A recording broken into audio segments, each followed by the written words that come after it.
My name is Robert Bruce, I'm sure you know that. The Akashic records are not a particular place like we have in the physical dimension, like we could say the Eiffel Tower is in France, or we could say the Golden Gate Bridge is in San Francisco. It's not like that. The Akashic records are a frequency. It's like a carrier wave, a frequency that permeates the entire universe. Now, this is more accessible in a visual sort of a way that we're more used to in an astral projection, where we can experience things and see them and touch them and feel them in a way that allows us to get a lot more meaningful data. Now, the Akashic Records frequency is the same frequency that all remote viewers, all clairvoyants, same thing, different structure. All fortune tellers access the Akashic Records frequency. That's how it works. Now, the Akashic Record frequency is a repository for all events, everything that's ever happened in the world, in the universe, is recorded, imprinted in the Akashic Records frequency. Now, the present also has an impact on the Akashic Records frequency. It's like the real-time zone. It's there. With the past, we have the real-time zone, what's happening now, and we have future probabilities. Now, these are probabilities. Nothing is set in stone in the Akashic Records. If it was, we would be, well, it would grossly interfere with the purpose of life, with free will, and the decisions we make. And if you look upon us all having free will, capable of making decisions, and if you look at the vast, incredibly complex tapestry that the universe is and life is, we are constantly in a process of weaving that tapestry and unweaving that tapestry. We move in a direction and we make a decision, and that direction stops, so it's unwoven, and a new direction is woven. And we, to use the analogy of weaving, to move in another direction.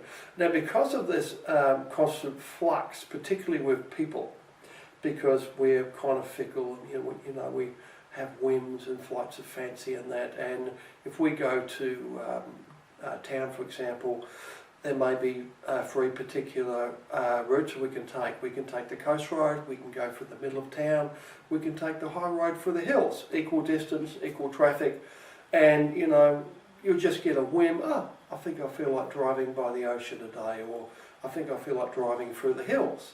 And that whim can make a big difference in your life.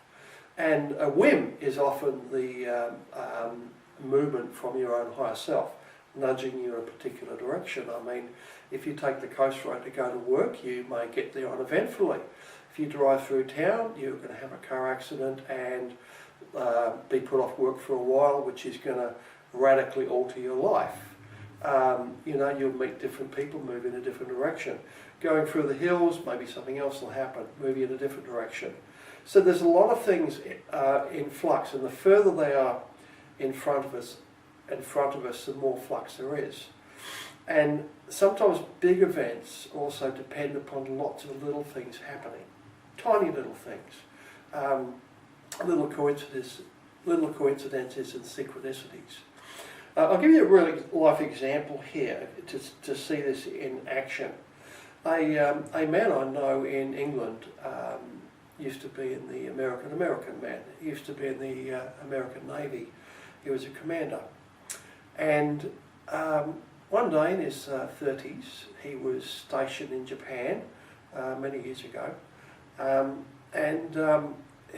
This was after World War II. He was stationed on a base there.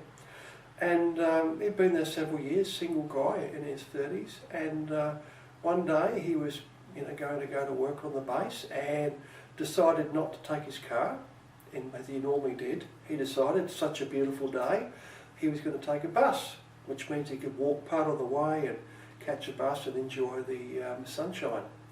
And so he walked to the bus stop and sat down there, lovely day, and there was nobody else there but a young Japanese woman waiting for the bus as well. And polite, they sort of nodded and, sat on different ends of the bench. And a short time later, while they were waiting for the bus, it clouded over and started to rain heavily. Heavy rain. Just blew in and rained. And the young lady had an umbrella, which she politely offered to share with this young naval officer. And 3 weeks later, they were married. And they spent the rest of their lives together. And 30, 40 years later, I think it was, 40 years later, when I met this gentleman, they were still together, still very, very happy. They'd had children. And if you look upon this, these small coincidences here, which led to these two people meeting and spending the rest of their lives together, which defined their life path, their children, where they're going to live, what they do. It's massive, based upon a slight whim, which could have been, and probably was, a nudge by this man's higher self. And the young woman, she had to have an umbrella. If she didn't have an umbrella, they would likely have run in different directions to seek shelter. The intimacy of, sharing an umbrella sort of thing kind of brought them together. And life is like that. So a lot of things are in flux. Now, things which have fewer variables, like, for example, an earthquake slab, the tectonic plates. If you have an earthquake fault and you get pressures building up inside of an earthquake fault, or if you have a volcano, similar thing, pressure is building up here. These are very, very big events with very, very few variables. Almost none in the case of like an earthquake or a volcano. And so these pressures will build up until a certain point is reached when they will move, they will change. The volcano will erupt, or the earthquake plates will shift and cause an earthquake.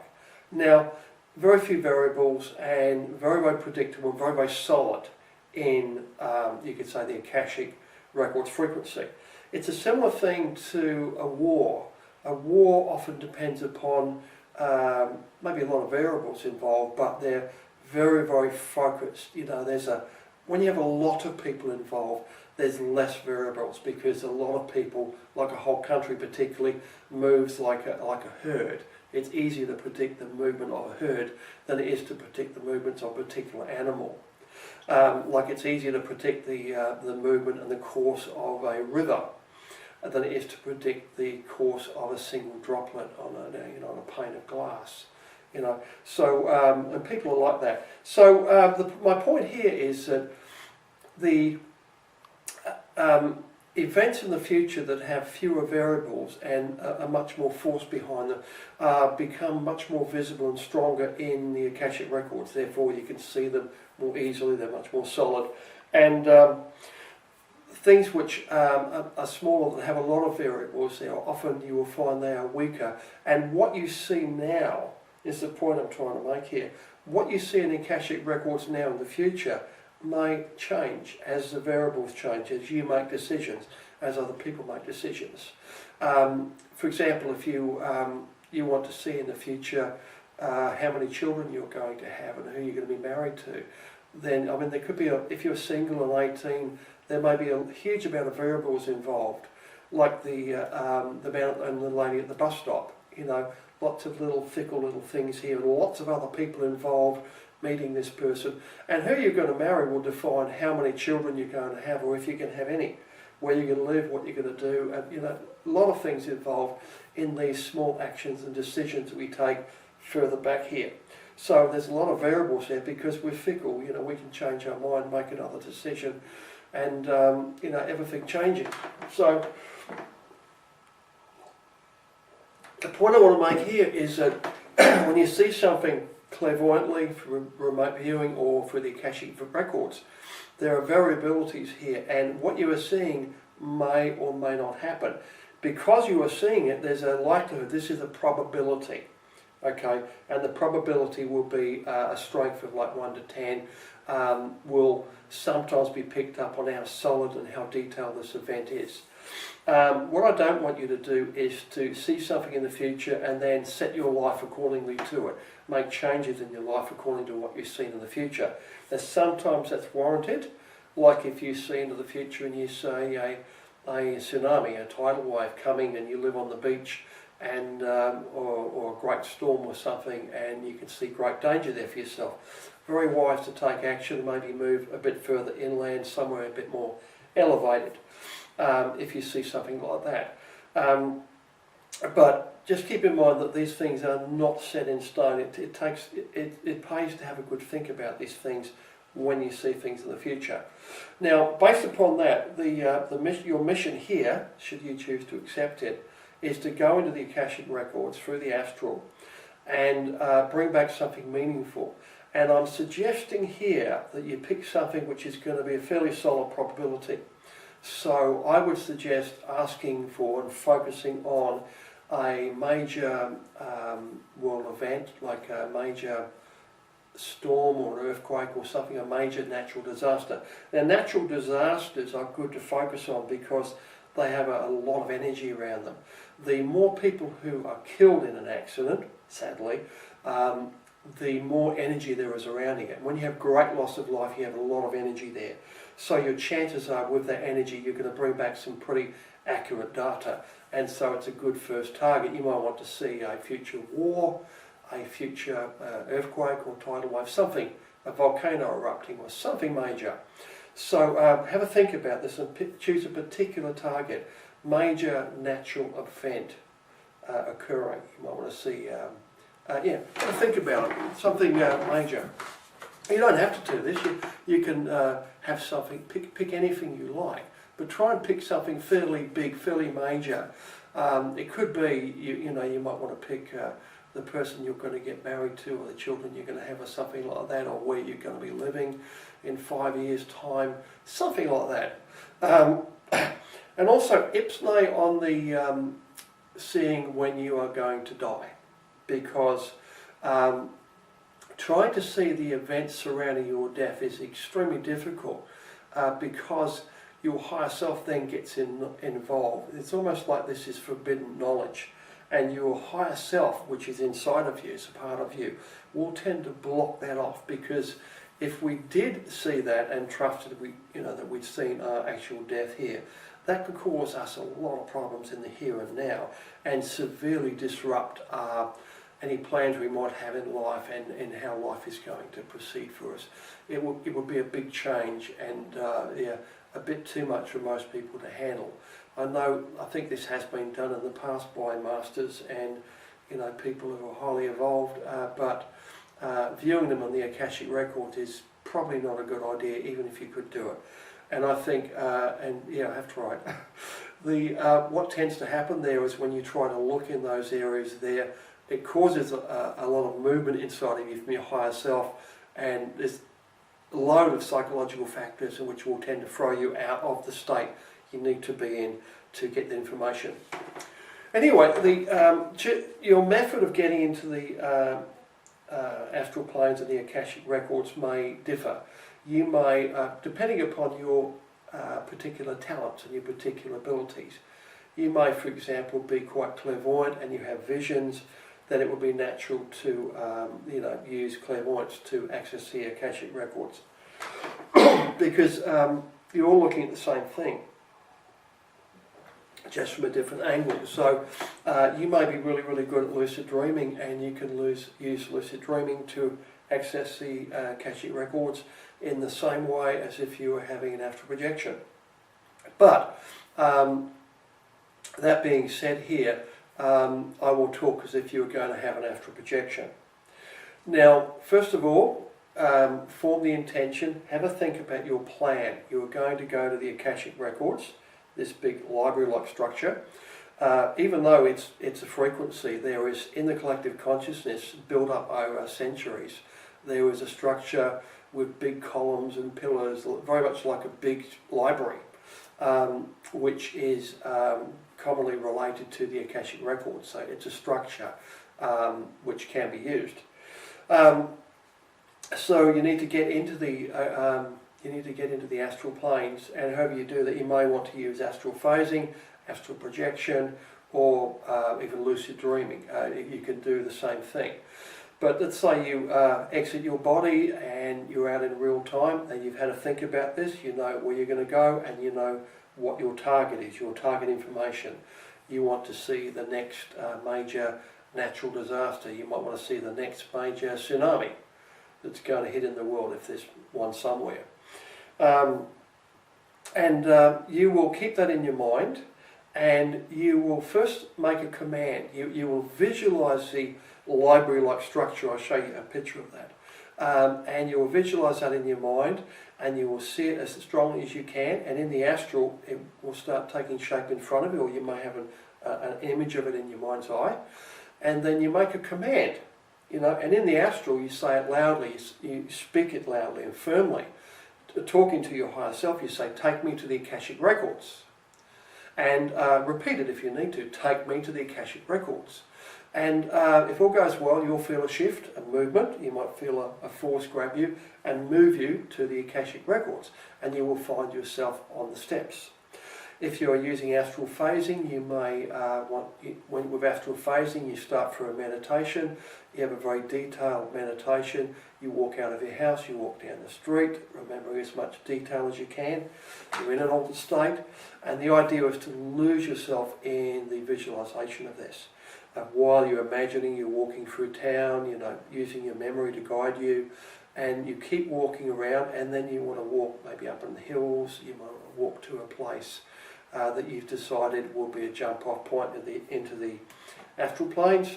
But generally with astral phasing, after a particular time, 15, 20 minutes, whatever it takes, you are so immersed in remembering where you're going and walking through town or the area you're walking through in your imagination, that you will just phase into the astral planes.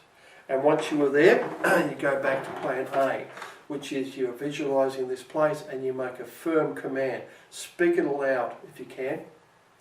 Say, take me to the Akashic records. And then you will find yourself in front of this imposing stone library with steps in front of you. And then you will walk up the steps. You will go through the door, which will usually open automatically, or even somebody may open it. And you will go into the library. And you will use your intuition to guide you, keeping in mind you've got a plan.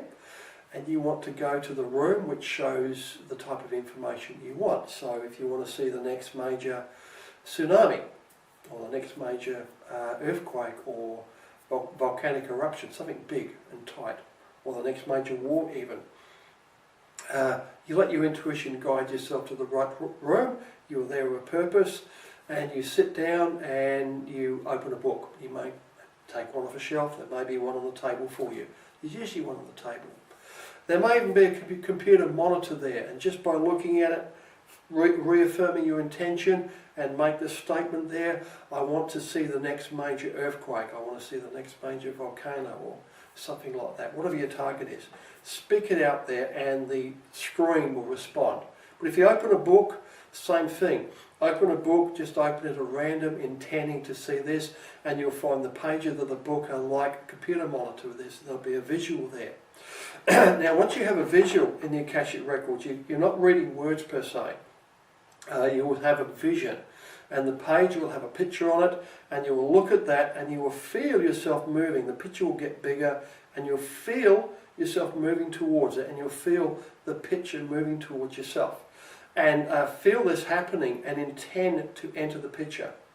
And when, if all goes well, you will shift from this chair into the vision, and then once you're inside of the vision, you will find yourself usually about 20 to 100 feet above ground, floating in your astral body, floating above a scenario that is happening.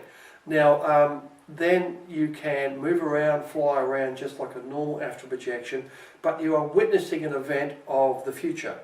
Now, you may have chosen something in the past, which is also permissible, but the challenge is to find something from the future. That's a little bit more difficult, just a little. and find something. The reason why it's a good idea to find something in the future is that when this event comes to pass, you will give yourself a lot of proof, a lot of evidence here that what you did was real and true, which causes the belief system shift, which will actually help you to spiritually evolve. So here you are now floating 20 to 100 feet above the ground and watching an event happening. If you read my book, Astral Dynamics, I describe a scene in there where I saw Saddam Hussein and millions of Arab-type people, and symbolically I saw the beginnings of a war, which was the Gulf War, Gulf War I, I think it was. And that was came to pass. I've seen other things. I saw 9/11, the events of 9/11. Well, the events of, I saw the explosions in the Twin Towers about a year or so before, maybe 2 years before the actual events, by doing this. And anyway, you're floating above the scene you've chosen to look at, and you can fly around just with an act of will, move down here. It's like changing your focus, and you'll fly down, get a closer look at people and events. You can go higher, move around. And once you've gathered some information, and you only want basic information here, because keep in mind, time is short. It's always short. You've got a lot more time in the astral planes than you do in real time before your physical body mind falls asleep and causes problems. You may not be able to re-enter, and you'll lose the projection. So you've always got to keep it short. So it's a good general rule. Go specifically for the information, and once you've got the gist of it, look around for a date stamp of some kind. You may find you're seeing a volcano erupting, and you may see a 57 Chevy very, very clearly on the edge of the volcano that's erupting. And that will be a date stamp. There'll be some kind of symbol or a small event there you'll see which is related to the event. You might see it on the way to it, on the way back, something relating to it which will be odd. It's out of place. And as I say, if you're looking at a volcano erupting, you see a 57 Chevy there.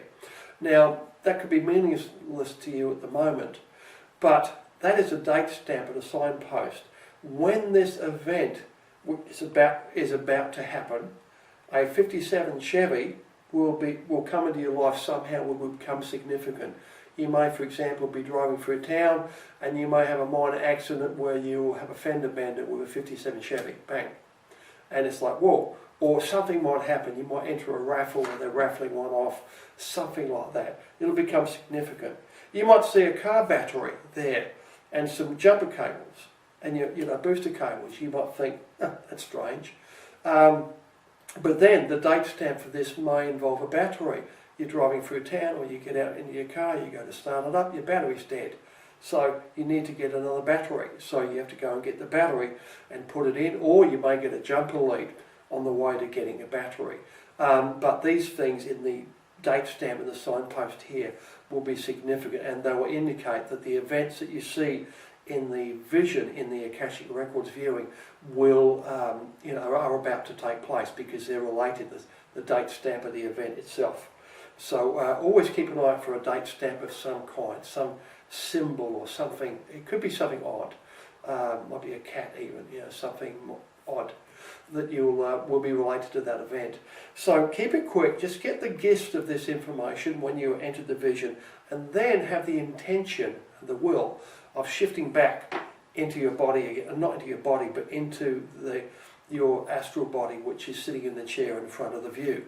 Now, you can normally do this, depending on how much control you've got. You shift from the vision back into your seat, and you may have the opportunity then of seeing another vision if you have another intention.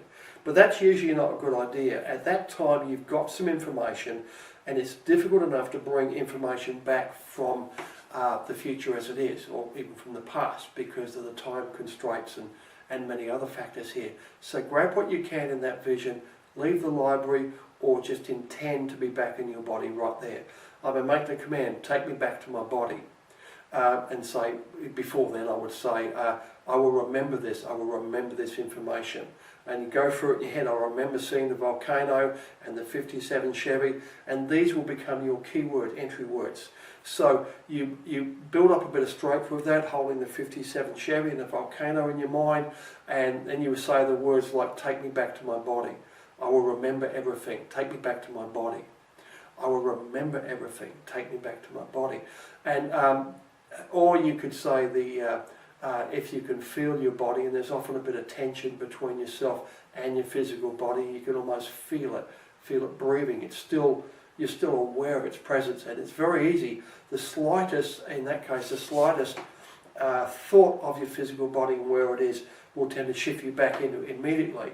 So in that case there, you would want to shout out the key words. The 57 Chevy would be a good one. And so I would shout out, 57 Chevy, make a strong memory of that, and then think of my body while I'm saying that.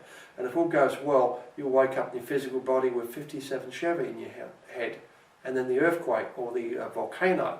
And then you'll grab your trusty pen and your large pad that's beside you and write down 57 Chevy, volcano. And they're your key words.